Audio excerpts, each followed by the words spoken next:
ప్రభువునందు ప్రియ సంగమ, మన సంఘమును ప్రేమించి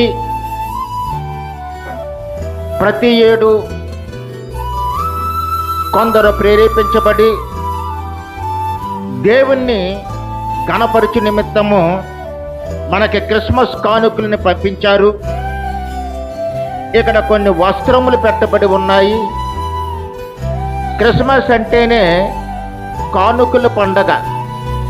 దేవుడే తండ్రి చేత తన కుమారుణ్ణి మనకి కానుకగా ఇచ్చాడు. ఇటువంటి కానుకల పండగ రోజున అనేక మంది వారు తోటి వారికి కానుకలు ఇచ్చి వారి సంతోషాన్ని వెళ్ళపరుచుతారు. అలాంటి వారిలో ముఖ్యులు వేణుబాబు గారు. ఈయన విజయవాడలో ఉంటారు.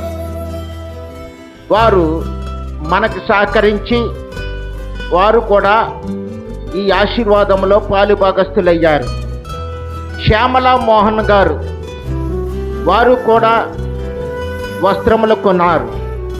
సైమన్ గ్రేస్ మనీ గారు, వీరు చెన్నైలో ఉంటారు. వారు కూడా మన సంఘంను ప్రేమించి కొన్ని వస్త్రములు మనకు అనుగ్రహించారు. అనిత అనగా మా కుటుంబం నుండి మిగిలిన కొరతను తీర్చి కొనటం జరిగింది. అలాగే తులసి కామరాజు గారు, మన చిన్నాన్న గారి యొక్క అన్నగారి అల్లుడు, వారు పురుషుల కొరకు వారు వస్త్రములను ఇచ్చారు. వీరినందరినీ దేవుడు దీవించునుగాక. ఈ పెదమేరక్క గారు,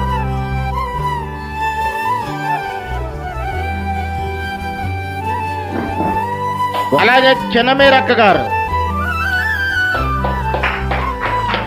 సీతమ్మ గారు, రాజేష్ గారు వారి యొక్క తల్లి, రైట్, ఓకే, కరుణ,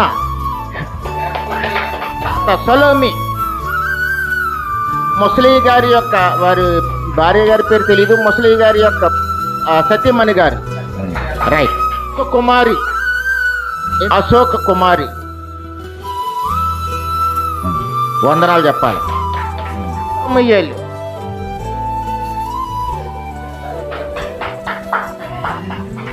అలాగే రాజేష్,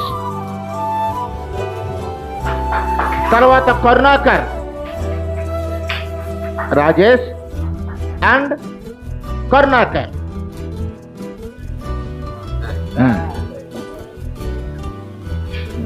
అన్నీ మంచియే, బ్రాండెడ్ అన్నీ. అండ్ కరుణాకర్. ఇప్పుడు ముసలి గారు, పట్టు ఇందులోని నీదొకటి ఉంచేసి ఆయనకు ఒకటి ఇచ్చే. Okay, right. వర్షిప్పర్ మన బిషర్ సంఘ పెద్ద అయిన అందరూ ప్రేమసాగర్ గారికి. ఓకే, మరి ఇంత మంచి కార్యక్రమం జరిపించడానికి సహకరించిన మన డోనర్స్ అందరికీ కూడా దేవుని నామమును బట్టి వందనాలు చెల్లించుకుంటూ ఆ దేవదేవుడు సర్వశక్తివంతుడైన యేసయ్య యొక్క పరిపూర్ణ ఆశీర్వాదాలు మీ అందరికీ కలుగునుగాక. రైట్.